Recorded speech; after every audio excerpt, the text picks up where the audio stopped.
Abra o livro aí, na página 27. Foi aí que nós paramos, né? Na página 26. Página 27. O resgate da correta interpretação das Escrituras nos dias de Esdras. Página de número 27. Todos encontraram? Amém? Tá bom. Então tem um texto aí no meio da página, né? Para baixo um pouquinho aí, o resgate da correta interpretação. O texto diz aí, ó, Neemias, capítulo 8, versículo 8. Acharam onde está em itálico? Acharam, né? Então, o que diz o texto aí? Vamos acompanhar o texto aí. Diz assim: assim leram no livro da lei de Deus, distintamente, e deram sentido, de modo que se entendesse a leitura. Veja bem, o contexto aí é assim. Eles pegam o livro da lei, tá? Pegam o livro da lei, os judeus, né, que retornaram do cativeiro, e eles leem o livro para o povo. E que a gente está entendendo aqui é o seguinte, que eles leram o livro da lei, os que estavam lendo deram sentido para aquilo que eles estavam lendo. Por quê? É como se tivesse um intérprete. Agora, olha só, nós estamos falando que hermenêutica é o que? É a arte de interpretar o texto. Nunca se esqueça, hein? Nunca esqueça que essa palavra quer dizer hermenêutica, a arte de interpretar o texto. Como interpretar esse texto sem hermenêutica? Não faz sentido nenhum, faz? Por quê? A pergunta é por que eles leram, enquanto ele lia, alguém tinha que interpretar, para que os outros entendessem. É como se tivesse lá como a gente vai muito para o Peru, a Mayra quando pregou lá em português, o pessoal não entendeu, então alguém teve que interpretar. Estava lá nos quechua, teve que interpretar. Estava lá, falava espanhol, tinha que interpretar. Então, veja bem, por isso que a hermenêutica é a arte de interpretar. Se você não conhecer o contexto, se você não ler os textos anteriores, os textos posteriores, e muitas vezes você não conhecer a história, você não vai entender esse texto. E vai ficar dizendo assim, se alguém chegasse para você e perguntasse, olha, por que ele leu e alguém teve que dar sentido àquilo que estava sendo lido? Você só vai entender com o contexto. Agora, conhecendo o contexto, como ficou fácil, quer ver? Israel estava no cativeiro. E no cativeiro da Babilônia, eles começaram a misturar a língua deles lá. E aí é onde surgiu o aramaico. Tá? O aramaico era uma mistura do hebraico com outra língua, e ficou o aramaico, que é uma língua que é diferente de se entender. Apesar de ser uma língua como o espanhol e o português, tem muita coisa em espanhol que a gente não entende, não é assim? Então assim era o aramaico. Agora, eles vieram do cativeiro e o povo que veio de lá voltou praticamente falando o aramaico. E quando eles pegaram o livro da lei estava em hebraico. Como estava em hebraico, eles não estavam entendendo. Porque dos 12 capítulos de Daniel, acho que é 12, né? 12, se não me engano. 8 deles é escrito, inclusive, na língua original, no aramaico. Na língua original do texto é aramaico, não é hebraico. Porque eles estavam no cativeiro. Aí olha, agora conhecendo esse contexto, quer ver como esse texto faz sentido agora? Vamos lá, vamos ler de novo aqui, ó. Assim leram o livro da lei, na lei de Deus, distintamente, e deram sentido de modo que se entendesse a leitura. Ou seja, alguém lia em hebraico e alguém falava em aramaico. Ah, tá, agora eu estou entendendo. Por quê? Porque você tem todo o contexto, tá? Então, aqui está dizendo o resgate da interpretação das Escrituras nos dias de Esdras. E foi aí na época de Esdras, então, que começou a fazer a escrita. Porque até aí, lembra que nós falamos que os textos eram orais? O pai passava para o filho estava trabalhando na roça, ele ia falando, ele estava deitado na cama, ele contava uma história, ele vinha do trabalho, sentava na mesa, ele contava uma história. Aí daqui para frente, a lei começou, aí onde surgiram os escribas, tá?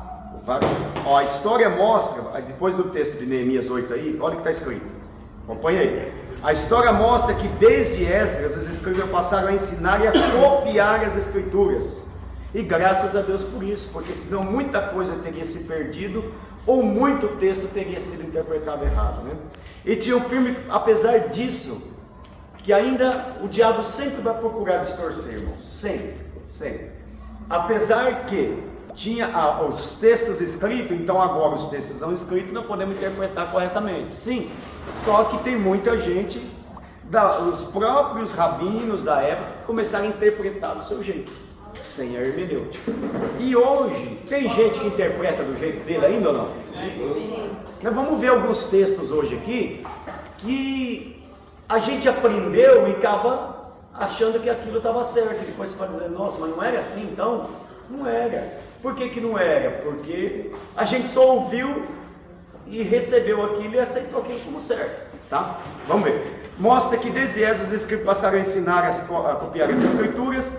Eles tinham firme convicção de que cada letra do texto era uma palavra inspirada por Deus. O aspecto favorável disso foi a preservação. Então, a coisa boa foi a preservação cuidadosa dos textos sagrados ao longo dos séculos. Agora, a desvantagem qual foi? O extremismo.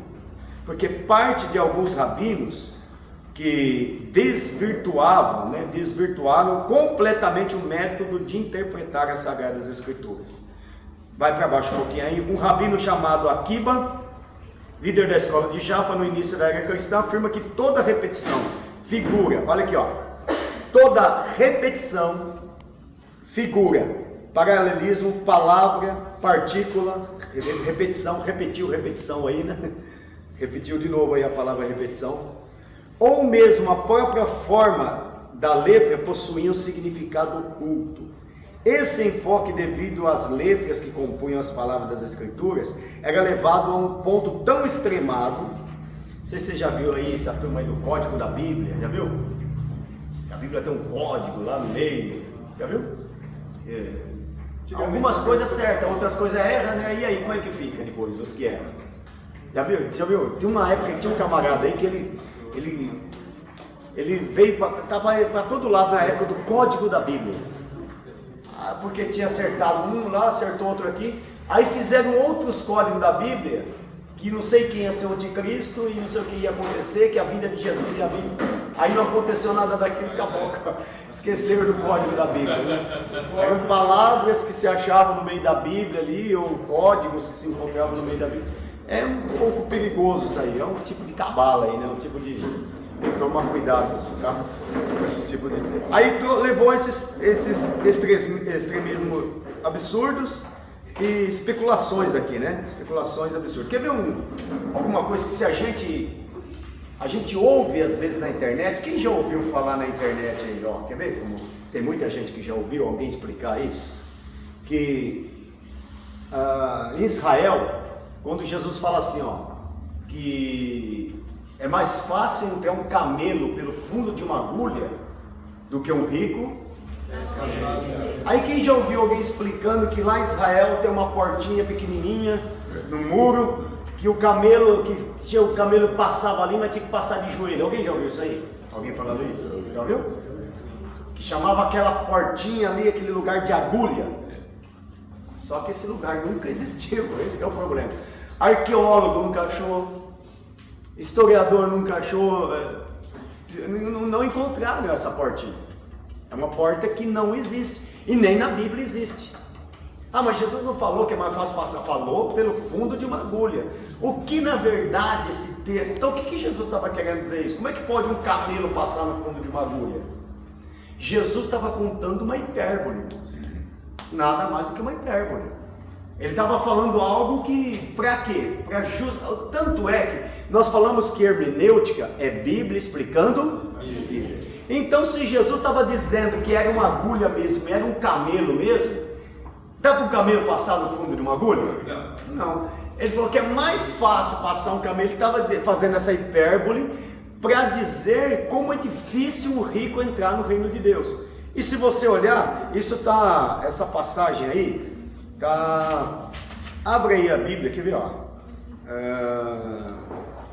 Essa passagem, aqui ó, tá em Marcos 10:15. Os 2 versículos de baixo vai explicar essa passagem. Vai dar sentido a esse texto. Por que Jesus estava dizendo aquilo? Quem achou Marcos 10:15 aí? Amém. Aí, vai lá, vai ler o texto. É verdade vos digo, quem não receber o reino de Deus como uma criança, de maneira nenhuma entrará nele. Só o 15 ou continua? Continua. 10:25, perdão. Leu 25. O 25? Isso.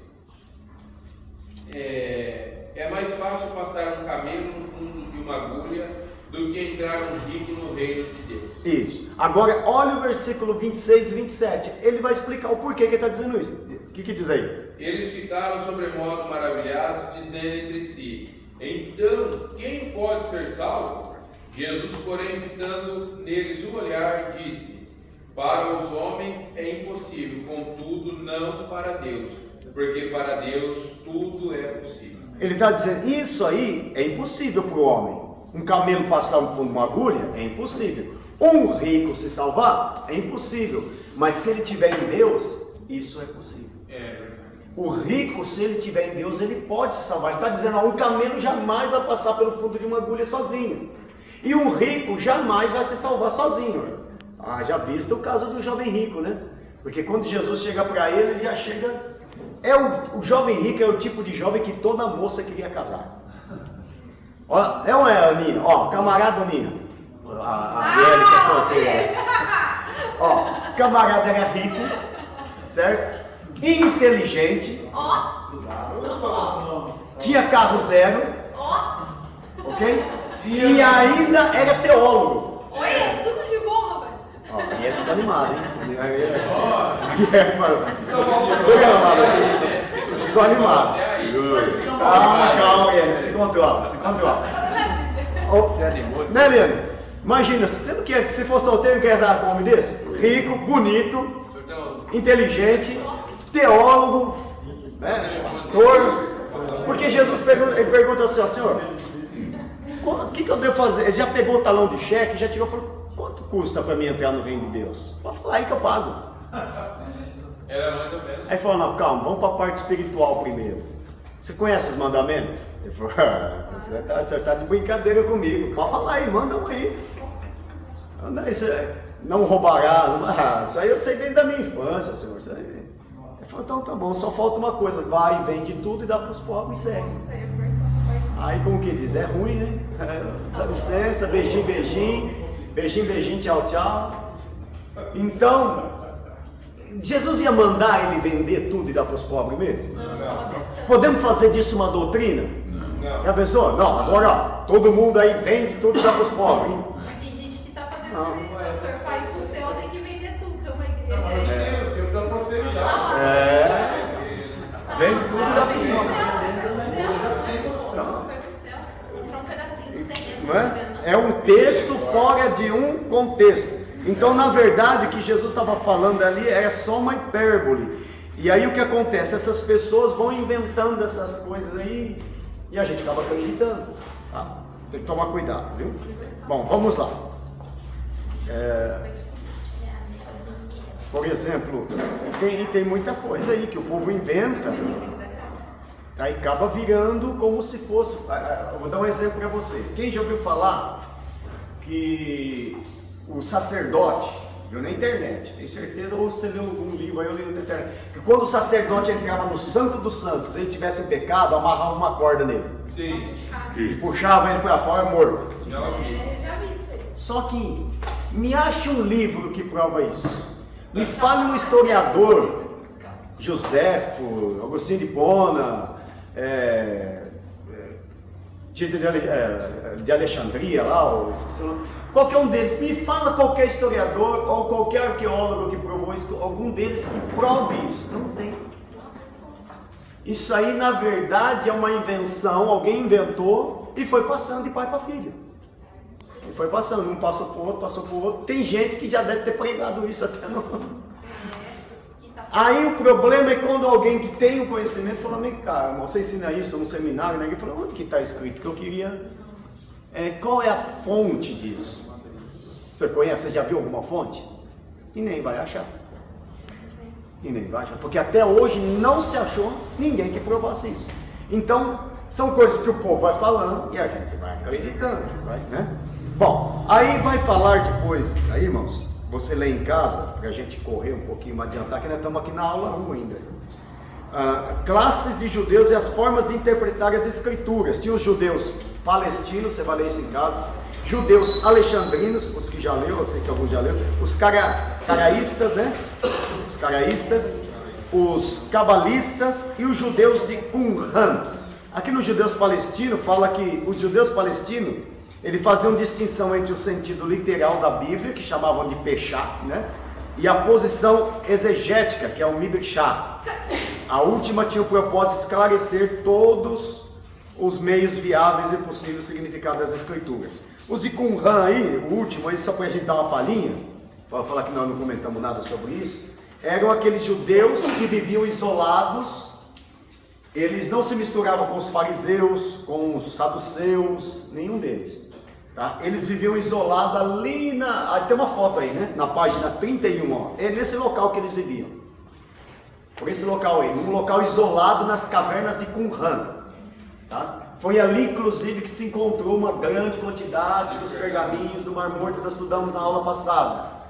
Por quê? Esses homens aqui, eles eram essênicos. Provavelmente essas pessoas aqui, dos judeus de Qumran, eram judeus essênicos. O que eram essênicos? Eram aqueles que acreditavam piamente que Jesus ia vir como um Jesus, um rei, que ia dominar, que ia colocar, por exemplo, na época da Roma, né?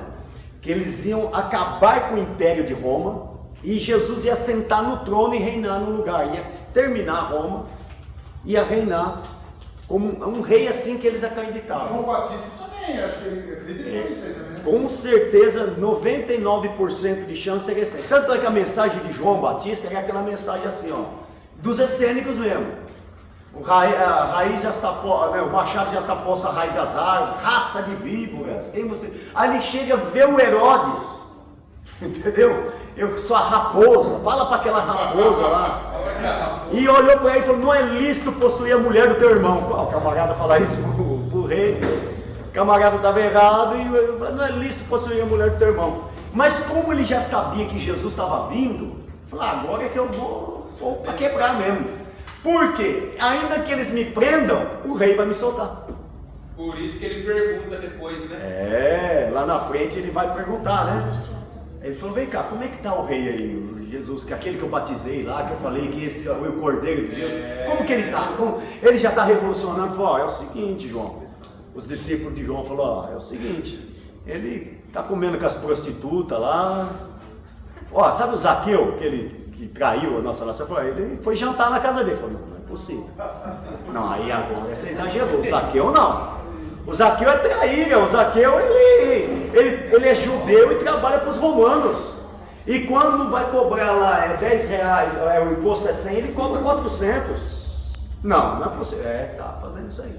Fala: faz o seguinte, dá uma perguntada para ele se é ele mesmo, que eu já estou meio em dúvida agora. Aí os discípulos de João falam para ele: ô mestre, o João mandou perguntar se é o senhor mesmo. O senhor que é o Messias mesmo ou se a gente deve esperar outro? Aí Jesus diz o quê? Vai e diz para João que os cegos veem, os mudos falam, os surdos ouvem, os leprosos são limpos, os mortos são ressuscitados e aos pobres de espírito é anunciado o reino de Deus. Aí ele falou que é ele mesmo. Mas desse jeito? Falou: desse jeito não. Então, na verdade, o povo esperava um reino externo, um Messias, um rei externo. E Jesus, no reino de Deus, não era um reino externo, né? Era um reino que não é desse mundo. É isso que o povo não entendeu. E o povo dessas cavernas de Qumran era um povo assim. Provavelmente Barrabás também era um essênio. E muita gente, sabe por que Barrabás se tornou um revolucionário? Quem já leu a história aí de Barrabás vai entender isso aí. Judas era um essênio. Barrabás pensou, muita gente começou a chegar para Barrabás, segundo historiadores, segundo até Joséfo diz isso, Agostinho de Hipona vai dizer, Eusébio diz isso, que começaram a pôr na cabeça de Barrabás, eu acho que você é o Cristo. Não, é você, Barrabás. Não, todo mundo gosta de você, você é um camarada. E o Barrabás acreditou e falou, então vamos lá. Foi para cima dos romanos e acabou sendo preso. Como um revolucionário. E é onde prenderam Barrabás. E caso de Judas, por que você acha que Judas traiu Jesus, irmão? Puxa, Judas, ele viu Jesus ressuscitar morto. Judas expulsou o demônio. Hã? Que dá uma ajudinha. O que mais se chega à conclusão é que dá uma, como o Jefferson disse, que dá uma ajuda. Ele falou, eu entrego ele e ele vai, né? E aí ele está preso agora, não tem como, ele vai ter que, se ele fez tudo isso, andou sobre as águas, parou o vento, a hora que vier em cima dele, ele vai lá e extermina todos eles, porque Jesus está demorando muito, está cozinhando muito galo. Está enrolando demais já. E quando ele vê Jesus sendo julgado e condenado, e sabendo que Jesus ia morrer, aí caiu a ficha de Judas. O que eu fiz com o Filho de Deus? E o que Judas teve é o diferente, o sentimento de Judas foi diferente de Pedro. Porque Pedro teve arrependimento e Judas teve remorso. Remorso é diferente de arrependimento. Então esse foi o problema de Judas, ele não se arrependeu, ele teve remorso. Ele contribuiu, né? De uma forma ele contribuiu. Sim, tinha que ser um, né? Tinha que ser um. Tinha que ser um. Quem deu lugar foi Judas. Ele deu lugar. Né? Bom, vamos continuar aí, vai para frente. A interpretação das Escrituras. Página 33. Bom, nós já falamos aqui e vale a pena ressaltar hermenêutica. O que é hermenêutica? Eu vou ter, você nunca, pelo menos a palavra hermenêutica você não pode esquecer. A arte de interpretação. Porque tem muita gente por aí que se você perguntar o que é hermenêutica, vai dar um nó na cabeça dele. Hermenêutica o quê? Ele até ouviu essa palavra, mas não sabe o que quer dizer hermenêutica. A arte de interpretar o texto, tá? Então, para interpretar um texto, é preciso, irmão, a gente ter um conhecimento, pelo menos, o que nós falamos lá? Cultural e histórico. Se você não tiver um conhecimento histórico, muito texto da Bíblia você não vai saber entender. Tá? Aí eu vou dizer a interpretação das Escrituras no Novo Testamento. A gente vai ver aí, falando sobre o templo, sobre as festas dos judeus, o ministério sacerdotal, por exemplo, festa dos judeus. Esse final de semana nós passamos pela Páscoa. Mas tem crente que não sabe explicar o que é Páscoa. Sim ou não? Eu perguntei numa igreja, que feriado que é hoje? Muita gente não sabia nem que é, saber que é feriado, mas não sabia que. Aí, quando ele sabe que é Semana Santa, ele nem sabe que Jesus morreu na sexta-feira e ressuscitou no domingo, né? E acha que Páscoa é coelhinho mesmo, né? É coelhinho mesmo. Você falou da hermenêutica, a pessoa tem que ter conhecimento. Eu sigo um pastor, vocês podem seguir, pastor chamado Adão Santos. Certo. Esse camarada nunca estudou, é cego. E Deus usa ele. Isso aí já é Deus. O cara nunca estudou, é analfabeto. Mas o pastor Adão Santos, eu conheço, né? Ele vai na escola dominical. Ele participa do culto de ensino, ele não vê, mas ele escuta. Então, o cego de Jericó não via, mas falou, opa, eu estou escutando que vem alguém aí. O que ele aprendeu, com certeza, ele fala aprendeu de alguém. De Abraão até Jesus. Fala. E a pessoa que não tem a visão, ele tem mais facilidade de aprender até do que nós. Sim. Mas alguém ensinou ele, pode ter certeza. É claro. Né? Porque a Bíblia fala assim que o Espírito Santo, irmão, vai fazer a gente lembrar. Mas como você vai lembrar um negócio que você nunca leu? É verdade. Não tem nem sentido, né? Bom, o templo, as festas dos judeus, nós falamos aqui da Páscoa, E o ministério sacerdotal, por exemplo, para entender o templo da época de Jesus, se você não entender o contexto, você não vai entender o templo. Lembra que nós estudamos história da igreja aqui? Por que nós estudamos história da igreja? Falamos do Herodes, da loucura de Herodes, né? Dá uma palhinha aqui, para você entender o templo daquela época. Toda vez que você vê no Novo Testamento falando do templo, você tem que entender por que Deus permitiu que o templo fosse derrubado. Tinha um porquê. Quem pode me dizer por quê? Tá vendo? É uma pergunta que parece fácil de responder, mas como que eu respondo essa pergunta? Então por que Deus permitiu que o templo fosse derrubado? Vamos lá. Herodes, veja bem, só para você ter uma noção. Herodes tinha um sacerdote chamado Ananel. Esse Ananel era o sacerdote da época. Quando Herodes chega, ele tira o Ananel. Ele foi lá e falou o seguinte: você não vai ser mais sacerdote. Interferiu na parte sacerdotal. Mas por quê? Herodes é um camarada louco. Quem era contra ele? E ele põe um menino, certo? Chamado Aristóbulo, de 17 anos para ser sacerdote. A sogra de Herodes, sabendo que ele era um cara louco, tentou fugir. No que ela tentou fugir, ela na verdade fugiu para o Egito. Foi dentro do caixão e o filho dentro do outro caixão. Quando ele chegou no Egito e viu que Cleópatra protegeu Alexandre, o Herodes fez de conta que estava arrependido, pediu perdão, e a Alexandre, meio desconfiada, voltou. Aí o Aristóbulo, já meio desconfiado do Herodes também, fez uma festa judaica lá em Jericó, para fugir do Herodes, com medo do Herodes. Mas lá, quando ele acaba de fazer a cerimônia da Páscoa, ele estava muito calor, tirou a roupa e foi se banhar no rio. E lá Herodes mandou matar ele afogado. Com 18 anos de idade ele estava agora. Só porque ameaçou ele. E nisso, quem foi colocando e tirando dos sacerdotes foi Herodes. Você sabe quantos sacerdotes tinham na época de Jesus? Na época de Zacarias, vai. Quantos? Chuta aí. 20 mil sacerdotes, aproximadamente. Uma cidade de sacerdotes. E tudo colocado por quem? Sabe qual é? Herodes era o tipo do cara assim, ó. Você está numa igrejinha, lá numa garagem, aquele calor, e meia dúzia de cadeira, tudo caindo, aquele som rachando e tal. E chega um grande empresário e fala: rapaz, você não pode continuar aqui, ser um homem de Deus, rapaz, ser um homem cheio da graça de Deus. Eu quero te arrumar, eu vou dar para você um lugar no centro da cidade, mas eu não vou te alugar, não, eu vou dar de papel passado para você no centro da cidade um prédio que vale 2 milhões de reais.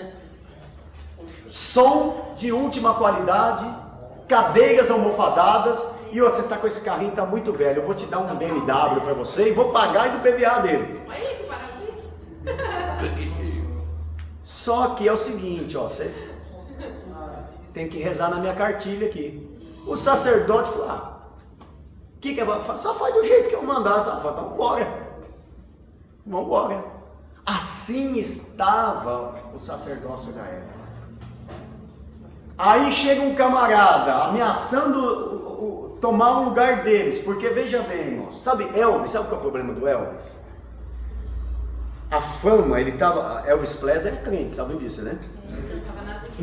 Ele não tinha como voltar mais. Se ele voltasse, ele ia perder tudo que ele tinha. Ele ia perder a fama, ele ia perder o dinheiro. Era um caminho sem volta. O do sacerdote também, esse camarada aqui está falando que é rei, vai tomar nosso lugar. Ele fala que ele é sacerdote, ele fala que é rei. Ele vai tomar o nosso lugar. Eles tinham que matar Jesus por causa de inveja, de poder. Por isso que quando Pedro e João vêm, você sabia que 100 milhões de reais não podia avalar o império, o sacerdote da época. Por quê? Porque eles tinham dinheiro.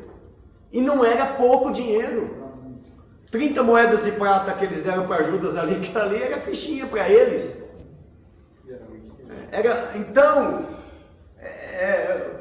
Por isso que quando Pedro e João vêm, e o sacerdote ele tinha o costume, quando subia ao templo, ir dando moeda para os pobres, para os cegos, para os mendigos. Todo lugar que ele passava dava moeda e todo mundo falava, esse homem é bom.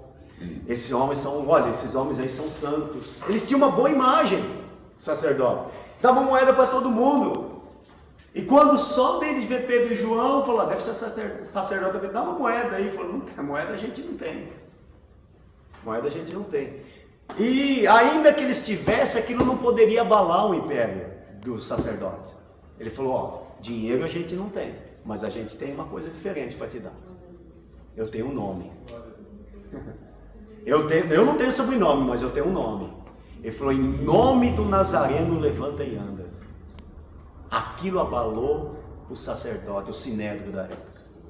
O dinheiro não abalou, o poder não abalou, mas o nome de Jesus abalou. Ao ponto de prenderem Pedro e João. Por causa daquilo. Nossa, camarada, a gente tem que prender eles. Porque o povo está indo tudo atrás deles. Daqui a pouco ninguém vai dar dízimo aqui, vai.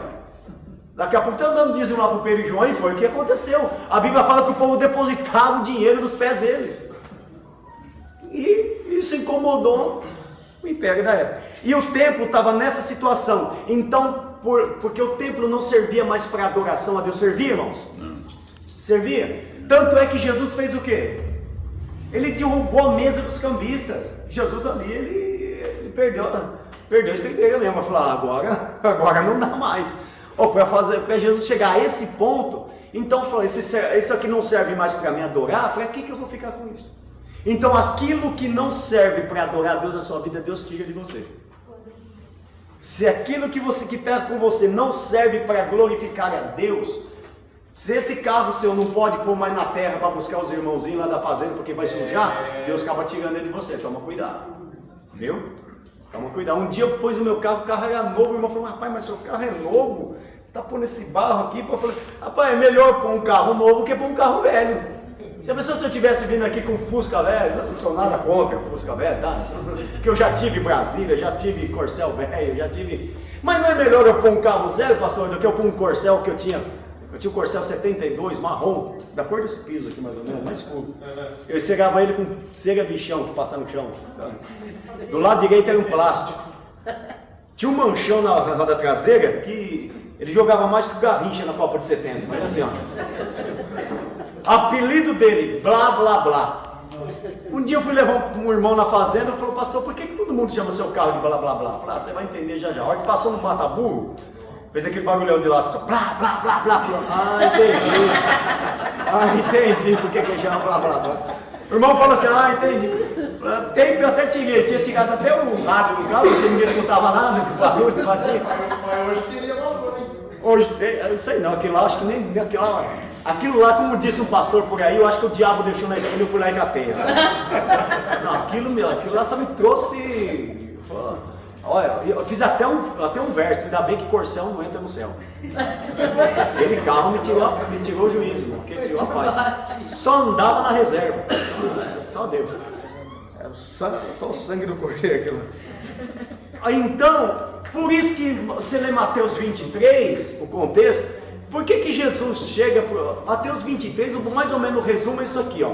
Ele chega para os fariseus, na época, os saduceus, né? E chama ele de hipócritas. Vocês são hipócritas. Você sabe o que é a palavra hipócrita, né? A palavra hipócrita era usada na época pelo ator. O ator. Naquela época, o ator, quando ele entrava em cena, era chamado de hipócrita. Ele usava uma máscara. Na verdade, era uma pessoa só. Então ele tinha 3, 4, 5 máscaras. Então ele colocava uma máscara e fazia um personagem, saía, ia lá atrás, trocava a máscara, ponhava outra, e fazia outro personagem, entrava, ponhava outra máscara. Quer dizer, várias caras, né? É o hipócrita. E aí Jesus chega para ele e fala, vocês são hipócritas. Chamou eles de sepulcro caiado. Por que sepulcro caiado? Tá bonito por fora, mas por dentro tá cheio de podridão. Chamou eles de serpentes, raça de víboras. Vocês colocam fardo pesado nos outros, mas não movem um dedo para ajudar. Vocês falam e não praticam. Vocês gostam de se aparecer. Vocês gostam de ser chamado de mestre. Aí depois vai falando assim, ó, vocês devoram a casa da viúva, disfarçando, fazendo longas orações. Vocês correm a terra para salvar uma vida, mas na verdade, e essa vida que vocês salvaram se torna 2 vezes pior que vocês. Vocês são cegos, dizimam o endro, a hortelã, o cominho, mas negligenciam o mais importante da lei, que é o amor. Tá? Aí vai falando, e os camaradas passaram a odiar, porque Jesus falou a verdade. E na verdade Jesus exagerou? Diz por aí que quem fala a verdade não merece castigo, né? Mas só que mataram ele, porque esse camarada, ele nos denuncia, esse camarada é uma pedra no nosso sapato, nós temos que dar um jeito nele. E aí vem todo esse contexto do templo, o ódio dos sacerdotes por ele, né? Por que eles queriam? Pode ver, a maioria da pessoa que chega para você falando mal de alguém, 90% dos casos, eu estou sendo ainda generoso, tá? 90% do caso, se ela falou mal de alguém para você, é porque ela tem alguma coisa contra ela. Sim ou não? 90% dos casos. Tem um negócio para falar, você viu o que o fulano fez? Você viu o que o fulano está fazendo? Você que está fazendo isso? 90% dos casos que ele fica batendo naquela tecla, ele tem alguma coisa contra ele. E ele vai fazer de tudo para